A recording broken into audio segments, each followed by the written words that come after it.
प्रणाम, नमस्कार। मैं Sunil Srivastava, divine college of medical science Haridwar से। आज हम चर्चा करेंगे जन्म और मृत्यु के संदर्भ में। बार बार जन्म लेना, बार बार मृत्यु, बार बार जन्म लेना, बार बार मृत्यु, इससे कब मुक्ति मिलेगी? इस बंधन से हम कब छूटेंगे?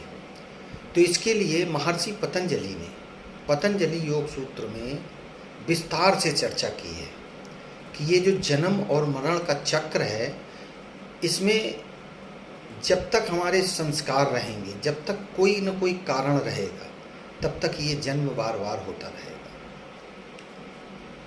ये जो जीवन में पंच कलेश हैं, जो 5 प्रकार की व्याधियां हैं, जो 5 प्रकार के कलेश हैं, जो रुकावटें हैं, ये जब तक नहीं समाप्त होंगे, इनका जब तक नाश नहीं होगा, तब तक ये आत्मा बार बार जन्म लेती रहेगी, किसी न किसी रूप में। कभी वृक्ष के रूप में, कभी मनुष्य के रूप में, कभी पशु के रूप में, कभी पक्षी के रूप में, कभी जीव जंतु के रूप में। तो ये आत्मा किसी न किसी रूप में जन्म लेती रहेगी। तो ये जन्म और मरण के बंधन से मुक्त कैसे हों? तो इसके लिए महर्षि पतंजलि ने पतंजलि योग सूत्र में विस्तार से चर्चा की है। ये जो पंच कलेश हैं, अविद्या, अस्मिता, राग, द्वेष, अभिनिवेश। अविद्या क्या है? सही का ज्ञान न होना। राग क्या है? किसी वस्तु से, किसी चीज़ से हमको प्रेम हो जाना। द्वेष क्या है? जो चीज़ हमको नहीं मिली उसके प्रति द्वेष रखना। अभिनिवेश क्या है? मृत्यु का भय कि मैं मर जाऊंगा एक दिन। तो ये जो पंच कलेश हैं,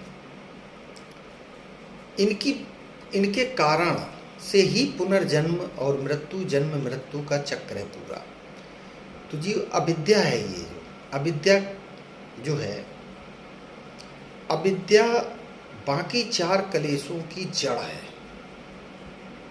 अविद्या का उदय होते ही, जैसे ही ज्ञान का प्रकाश होता है, ये 4 कलेश अपने मन से समाप्त हो जाते हैं। राग, द्वेष, अभिनिवेश और अस्मिता।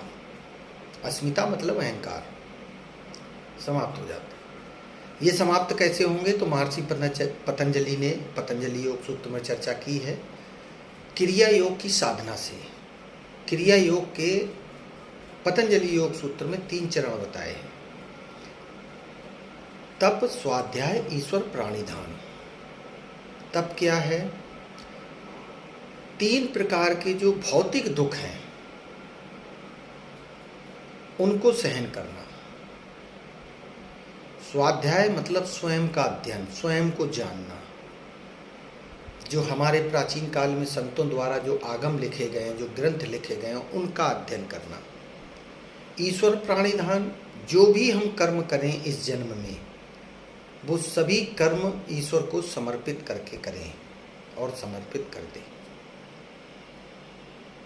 तो जब आप क्रिया योग की साधना करते हैं, तो जब आपकी साधना सिद्धि हो जाती है क्रिया योग की, तो ये 5 कलेश खत्म हो जाते हैं, इनका नाश हो जाता है। यानी कि आपका जो चित्त है, जो मेमोरी पावर है, उसमें किसी प्रकार का कोई भी संस्कार नहीं रहेगा, कोई भी कारण नहीं रहेगा, ब्लैंक होगा एकदम। तो जब ब्लैंक होगा तो मोक्ष की प्राप्ति होगी, बार बार जन्म मरण के चक्र से मुक्ति हो जाएगी। इसके और भी मार्ग हैं, और भी कई साधन बताए गए हैं।